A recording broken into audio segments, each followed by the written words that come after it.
never confused. Hey, hey, I'm so used to being used. So I love when you go unexpected, 'cause I hate when I'm wrong. Good morning, good afternoon, or good evening, depending on what time you're watching this. I am siphebasi, and today I'll be shooting a video about, it's basically like a story time. It's about when I found out I was diabetic, or well, when I was diagnosed. I don't know why I did that, because I was diagnosed. When I was diagnosed with diabetes. So basically just where I started and where I am right now, you know. And it really all started when I was born, hey? It really did start when I was born. I'm joking. So it's 2017, grade 11. I remember it was grade 11 because by the time it was matric, I was already staying at the hostel, and I was using those ugly syringes. So I got really sick around the beginning of August. I got so sick so quickly. Lost weight. My uniform was literally sitting on me. I looked like a hanger, school uniform that is. So I lost a lot of weight in like a week. I'm not even over exaggerating. In a week, I lost about 9 kgs or so. Then by the next week, I had lost, in total I'd lost 15. So I'd lost another 6 or 7 by the next week. I was thirsty, and not just the normal kind of thirst, because when you live in Kimberley, you're thirsty. It's hot. I was a gluttonous level of thirsty. Anything that was a liquid was going into my mouth. And I was a bit irritable, but I think I've always been moody. So does that count? Does that count?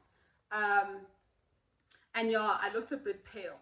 And my eyeballs were literally, they looked like that sunken into, busy. So yeah, my mom's colleague took me to the doctor immediately when I walked in there. That man didn't ask questions. He only said, "You got to pee in this cup right now. You have pee-pee?" I was like, the thing about people whose home languages is Afrikaans, when they're speaking English, hey,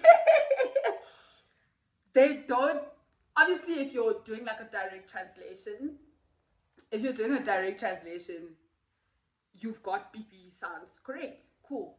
I was like, yeah, I'm sure I could. He's like, drink water if you can't.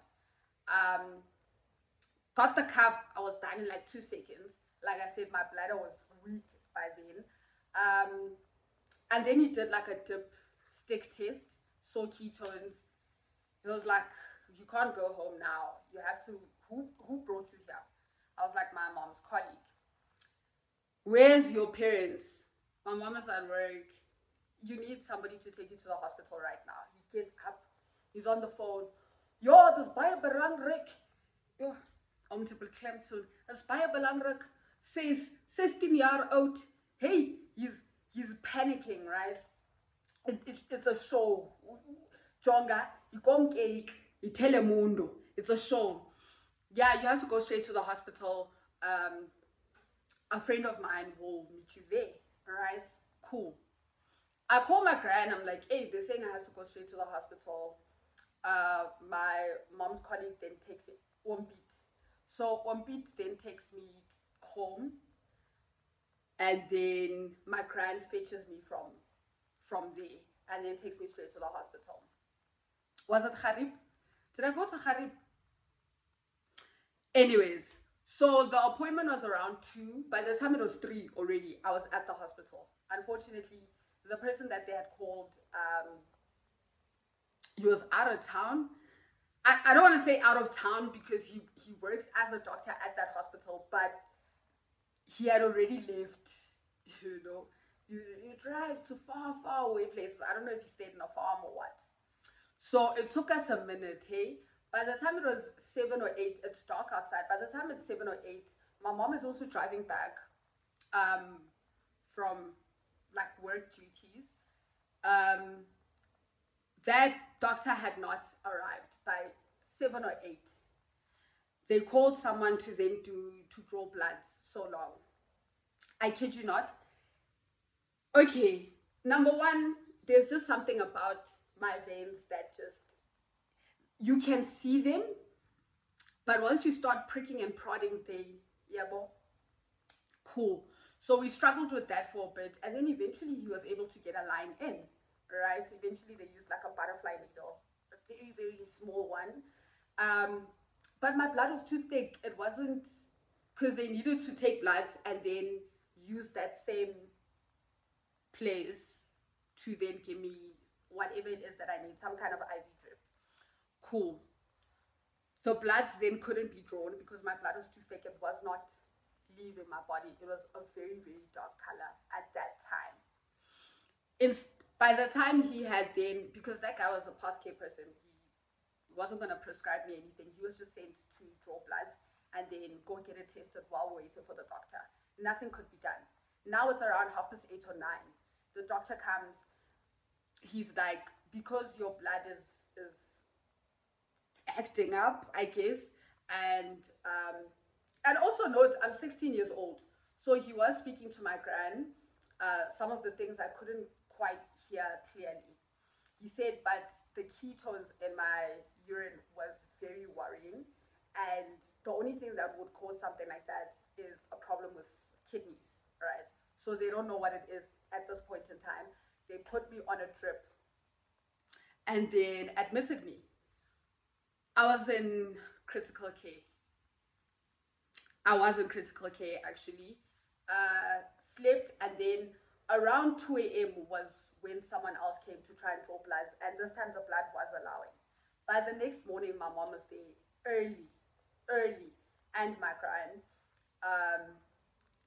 I guess they told them like I'm diabetic. I don't know how you can test for diabetes. I don't know, because it's very, very possible that if you eat something very sugary right now and you test your blood, we could also say you're diabetic. So I don't know what test they did, but then they tested my blood continuously by pricking my finger. Oh, I brought my insulin here, but I didn't bring my test. Let me get my test machine. Let me get my test kit, actually. I'm back. I got my machine to test. So at 2 a.m. it was the blood drawn. The blood got drawn, and then in the a.m.s around 5. I haven't eaten by now, hey, since the previous day. I couldn't keep water down. After they gave me the drip, I tried to drink some water. I couldn't keep it down. So they said, just leave water right now. Right? We're trying to fix you. Cool.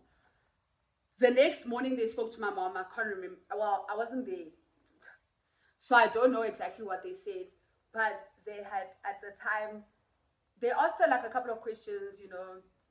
So I left the door open now after going to get this thing. Anyways, they asked her a couple of questions like, do you or the dad have diabetes? My dad died young, 2001. So at the time when he passed, he didn't have diabetes. My grand didn't have it at the time. On my mom's side of the family, no one in the immediate family had it.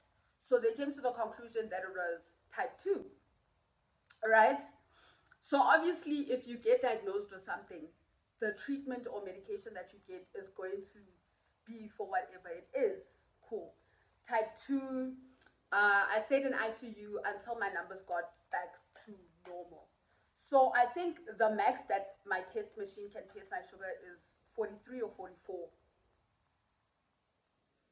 It must be 43 or 44. And when I tested, it put error. All right. So what happens when you're then diagnosed with a chronic condition in the hospital? They can't just wait for you to get better and then release you. There's a lot of education that has to go into obviously teaching you about the condition, and then there's also therapy that you have to go through, right? Because it's like a big change, a big life change. And I'm a teenager, just a lot. Cool. I was in ICU for the rest of the week. It was about 7 or 8 days.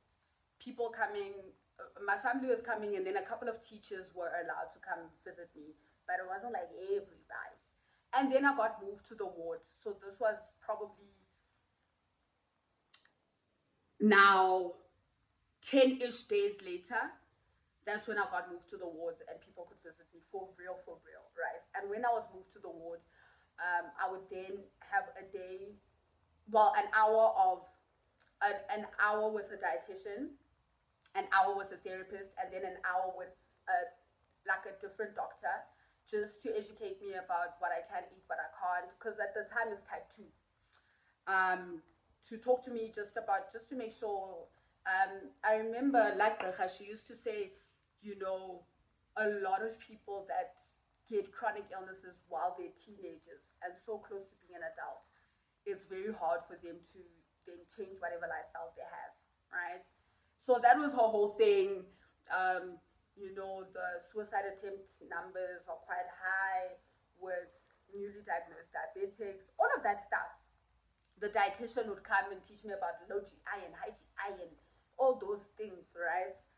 And then the doctor would then come and teach me how to inject myself, how to test myself, and then have me sort of become used to noticing my symptoms if I'm going into a low sugar or high sugar, right? That also went on for like a week or so. I was in the hospital for probably a total of 3 to 4 weeks. I was gone from school for a month. That's all I remember. So I was in the hospital for 3-ish, 4-ish weeks, right? Cool. I'm still type 2. So they gave me one injection. And this one injection that I had to use, it meant I had to eat at a specific time every single day. Eventually, I got an endocrinologist in Bloem, because in Kimberley there wasn't one. I got one in Bloem. And then he then decided that I've been in the hospital way too many times. I got the endo while I was still in grade 11, right? So he's the one that put me on the insulin, the single insulin that I was using. But then in matric, I was in the hospital every month. I'm in the hospital. It didn't make sense. It wasn't conducive, just in general, you know. And so I don't know what it was. They did like a deeper dive into family history. That's when my grand on my dad's side was like, but you know, like, what's about my shaba? I was like, girl, you should have told me, you know, if I have an entire family where there are households and the moms, the dads, and the children are injecting. That's information that my doctor needs to know. Eventually, they then realized, oh, they misdiagnosed me. And that's why I'm in the hospital a lot. It's as if I'm not taking any medication, because the one injection thing isn't working for me, because my pancreas is not working at all. I'm a type 1 diabetic, right? Cool.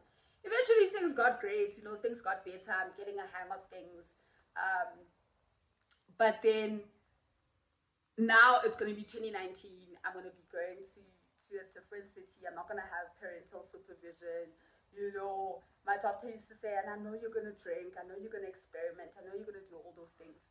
So let's rather put you on 2 types of insulin instead of the one that requires you to eat at a specific time every single day and inject a specific amount every single day.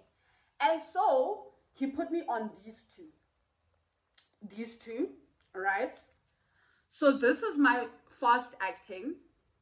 I inject 15 units of this. Oh, I have 10 units left right now. I'm going to change it now when I inject and eat. I take 15, right now I'm taking 13 units of this. This is a fast acting. I take it before I eat. So if I'm going to have a burger, I'm going to have a pizza, I'm going to go out on a night out, I'm not going to say doing what, I take that immediately, like now, immediately. And then this currently I take it at 9:30 every single day. So this I can skip. If I don't eat breakfast, I don't inject this. This is only for when I'm going to eat or drink. This I can't skip. So this I have to take every single night. I inject 25 units. It's also a bit tiny, right? So his thing was, you're in first year, And this is the needle. I don't know why I took it out. So this is the needle. I wonder if you can see. Very, very tiny. You barely feel, well, you don't feel it at all. Let me not say you barely feel it. I use my thighs and my stomach to inject, all right? When it's finished, like this one, I just pop it open, and then I use a new one.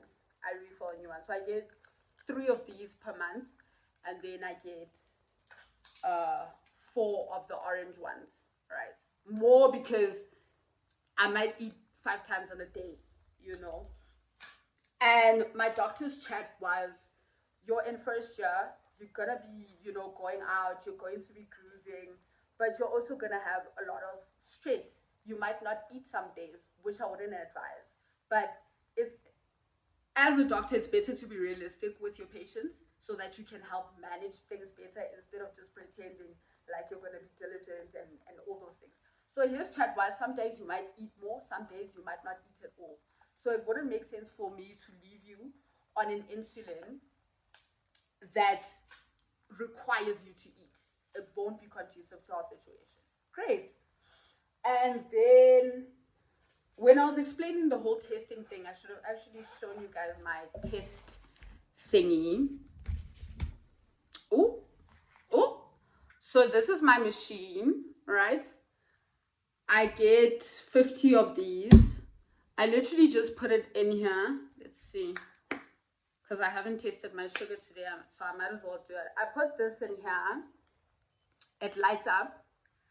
And then that means put some blood.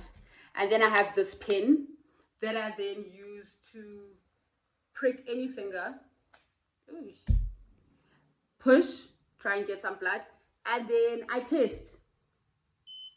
It does a countdown. It's showing me now. It might be high though. I haven't eaten. Ooh! Okay, I'm not going to show you guys. But it even lights up orange because it's high right now. And when it's okay, it's between 5 and 9.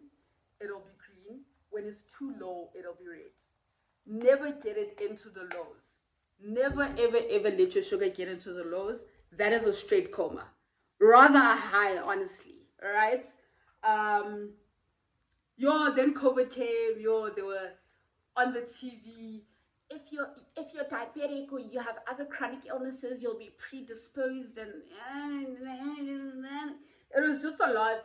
I was in the hospital once the year of COVID, and then once each year, honestly. Last year I was in the hospital, I had a cough that turned into a never-ending cough. But because I am diabetic, right, already my immune system is weak, and so that cough turned into a week-long, year-long, century-long situation. I had to go to the hospital, but it wasn't really sugar-related.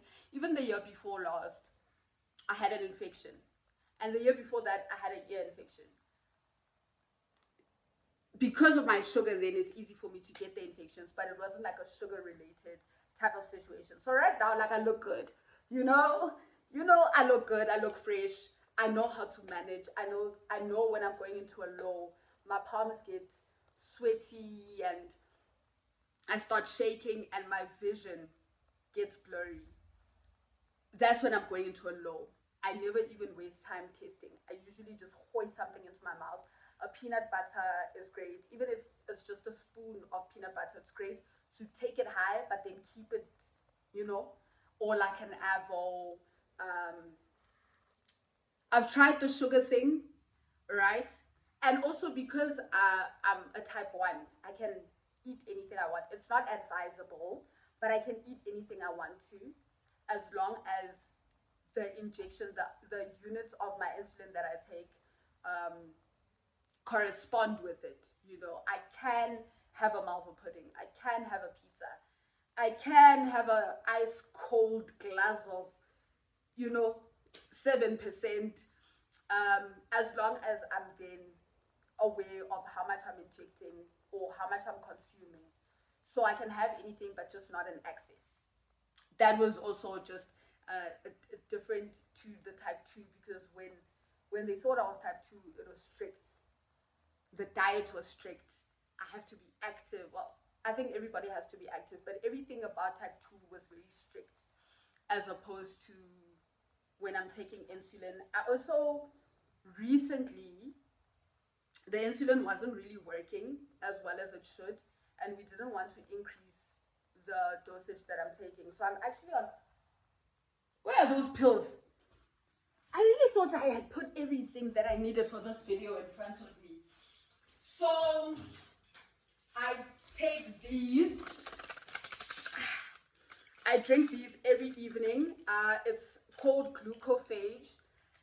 This really does help me, because it was starting to look like I'm getting insulin resistant. You know, when you've been drinking grandpa all your life, and now you have a headache and grandpa's just not working anymore, because like your body knows this, you know, your body knows this. So the fear with my current doctor was that I'm becoming insulin resistant, and so I got on these. And yeah, my next visit, and currently I'm doing blood tests every 4 months, because my sugar really isn't as controlled as it should be. I'm in a much better space than I was 2017, 2018. 2019 and 2020, I was in the hospital every few months. I've lost friends because of that. One even sent me a message saying, you know, your life is a mess and it's not your fault, but I can't have a friend that could die at any moment, you know. Shout out to her, you know, for looking out for herself. I hope she's good wherever she is. But that's how bad it was. The control, the things I was doing also are not conducive to my condition. As much as I can eat anything and do what I want, and I do what I want, do what I want, it's not advisable. And I was taking things over the top because I'm an adult and I stay alone and I have my own apartment and I can do what I want. You can't tell me what to do. Yeah. I'm currently getting symptoms of the 5 years of I can do what I want. So right now my sugar is controlled compared to 5 years ago and 4 years ago, but it's not where it should be. So usually people do tests every year, like every 12 months or every 6 months. 2017 I was doing blood tests every 6 months. 2018, 2019 every 6 months, but now I'm doing bloods every 4 months. So I drew bloods in April. I have to go again next month, and actually I think my prescription, when I go this month on the 15th, that'll be the last time I can get my medication. And so I definitely have to test September. It's the 4th month, and then October, November, December, then I test in January, and so on and so forth, until we can get things under control. Like, I'm still young. I still need another 70 years. And so right now I'm struggling with my feet. Anybody that's been around me when I've had a foot cramp or my foot has swollen up, and I'm looking at my left leg, because it's my left leg that gives me problems. Literally my toes will twitch, and then I have to take my hand and physically bring them back to normal so that the cramp can stop. And normally the cramps go from the back of my foot right up to the back of my buttocks onto my lower back. So you see, we're playing with fire. And then if my sugar's off balance for more than 2 days, my eyesight, you know, and then there's just something about my ears as well. There's just some, so between my feet, my eyes, and my ears, those are problems that I never had before. But because I had so many years of no proper care in terms of the way I was caring for myself, I'm in a situation now where I can see the effects, and I'm trying very hard to combat that. But yeah, man, I'm definitely in a better place. I've had a therapist since then, but I've never had thoughts of self-harm. I've never, hated my life because of diabetes. I've hated my life because I've gotten dumped or, failed a module, but I've never hated my life because of my chronic condition. I've never not taken medication because I was trying to hurt myself. And every single time I was in the hospital, there would be a 7 days mandated 1 hour talk with somebody. And if they feel like genuinely I was unwell, I didn't do it on purpose, then it's fine. Thank God to Diskim for always having my medication, because I used to go to the other place. But then one day they told me I have to pre-order. During COVID, actually, I needed my medication. They told me I have to call them and tell them to order it before I come collect it. I was like, you want to tell me I'm the only diabetic in the city, in the entire city? So shout out to Diskim, shout out to my medical aid, shout out to my mom, shout out to my friends and their diabetic dads that gave me advice and told me it wasn't the end of the world. Tolo's dad really pulled through. Tiro was the spokesperson for his dad. Shout out to some of the teachers that really didn't like me, but really, really were trying to let me understand that this is not like the end of my life. I didn't feel like it was the end of my life though, that's the thing. And shout out to my mental capacity, if that's what I can call it, because the amount of concern that my doctors had and my doctor still has, I feel like if I was as concerned, I would have been, pulling my hair out and, just living under a bridge and doing drugs, because I feel like I would have lost my mind. I don't want to lie. But shout out to all those people, hey? And shout out to my friends that didn't leave me in the desert with no water. And shout out to my friends that remind me to inject. Sometimes I'll be at drama and then someone will say, did you inject? Right? And please, if you see me taking my medication outside, please, please, please don't ask me questions. Between the Ozempic allegations in the bathrooms, and one day someone said not crack, they said heroin. And my chat was, why would I do drugs in front of you? I know we're in Cape Town, but why would I do drugs in front of you? Why would I do drugs in front of anybody? I'm doing a kind of drug where I have to inject myself. And I'll just do it out in the world like this, out in the world for everybody to see. So please, guys, if you see me outside, if you see me in the bathroom, or we're at a restaurant and I don't have the strength to go to the bathroom and I'm injecting under the table, you don't have to peek. Hey, you don't have to ask how much am I gonna sell it to you for. I get that question a lot as well. If I sell you my medication, what am I gonna use? Don't ask me about selling. Don't ask me about Ozempic. Don't ask me if I'm on crack cocaine, or anything like that. Just don't make me feel weird. And not just me, just anybody in general, guys. We are sick out there, hey? So I don't think anybody with any kind of condition wants people to be asking them questions. Oh, what is that for? Sometimes, like if you and I were on that level, you would have known what it's for.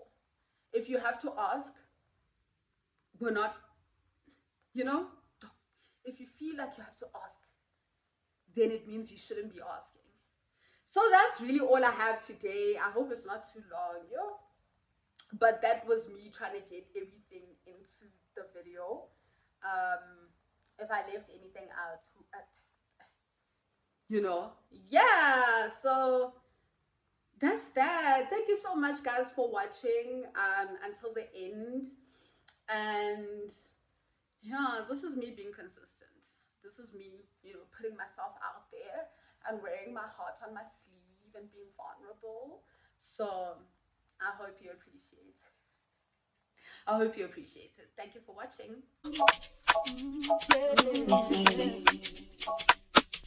Don't wanna be